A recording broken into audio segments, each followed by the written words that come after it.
Well, I am Dr.K Gireesh, physician, neurophysician and neurosurgeon. On behalf of Padma Clinic and Nursing Home and as a part of the continuing medical education program as well as the health awareness program to the public, now I am going to speak to you on various breathing patterns that you see in an unconscious patient. A patient who is deeply unconscious, either because of a head injury or a non-traumatic cause like a stroke or a brain tumor. When a patient is deeply unconscious, by watching the respiratory pattern, we will know where in the brain it is affected much.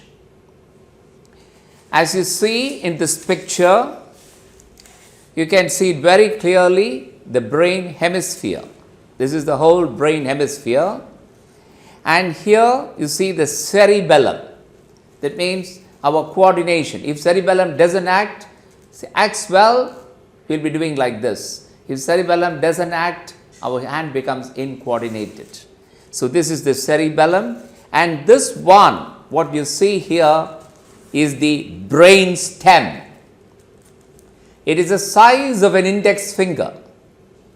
Now this brain stem is very, very important.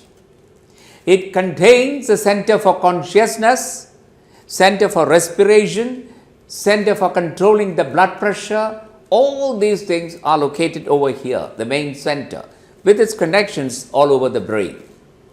Now, let us see the various types of breathing patterns that occur in an unconscious patient, and then from that we will be able to infer where exactly the damage has occurred in the brain stem or even the cerebral hemisphere.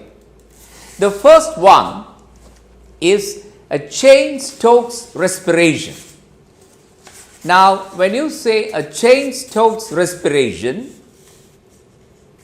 that occurs, there will be a period of deep breathing will occur, hyperventilation followed by no respiration.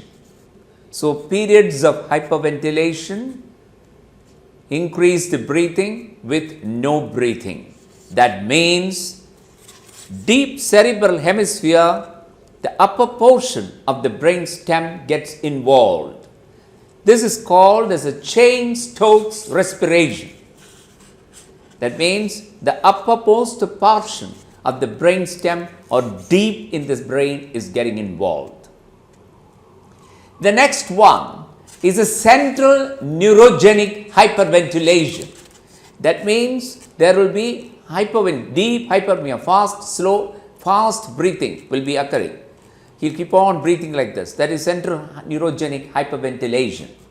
And that occurs again in this particular portion, the low midbrain or the upper third of the pons.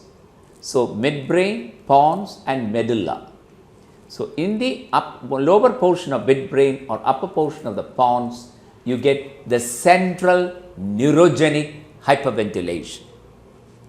The third one is the apneustic breathing.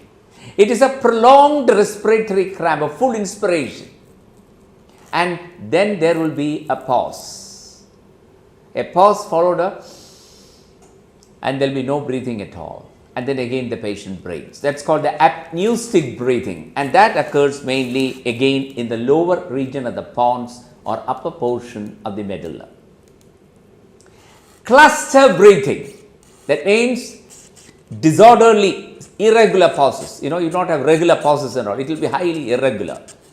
And these pauses, that is, these breaths, then there will be some pause, then you can breathe, a short pause, then a breathe, then you find a long pause, like that it will be going on. That is cluster breathing.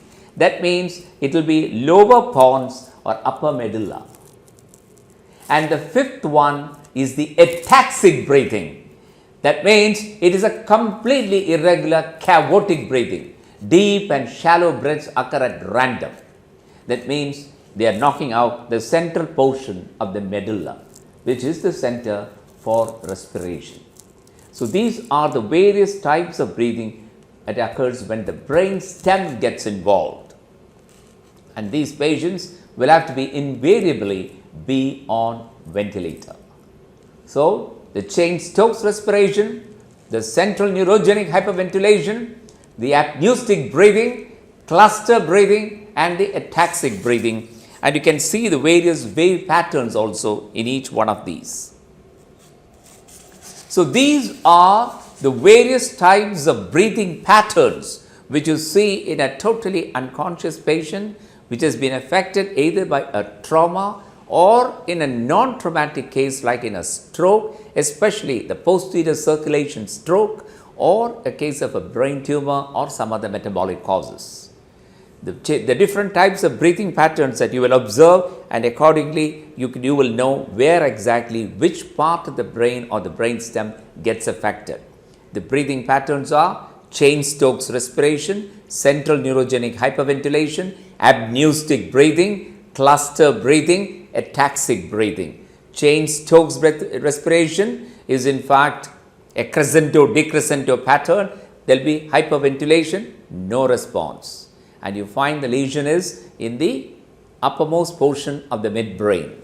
And the central neurogenic hyperventilation, it will be continuously breathing up and down. That occurs in the upper one-third of the pons or the low midbrain. And apneustic breathing, apneusis is a prolonged respiratory camp, full inspiration, and then there will be a pause. That will be at the lower level of the pons. Cluster breathing, again lower pons and upper medulla. Here also there will be pauses. He will be breathing, there will be a short pause. Then after breathing, again you will find there will be a long pause. And fifth one is the ataxic breathing, where complete irregular pattern of breathing will be there after cavoting. Both the deep and the shallow breaths will be there, and the respiratory rate also tends to be slow. The lesion causes in the central medulla. So, that is the most important thing. The brain stem is like an index finger. The upper portion is the midbrain, middle portion is the pons, and then comes the medulla. So, these are the various areas that can get affected, and accordingly the breathing patterns are evidenced on the patient.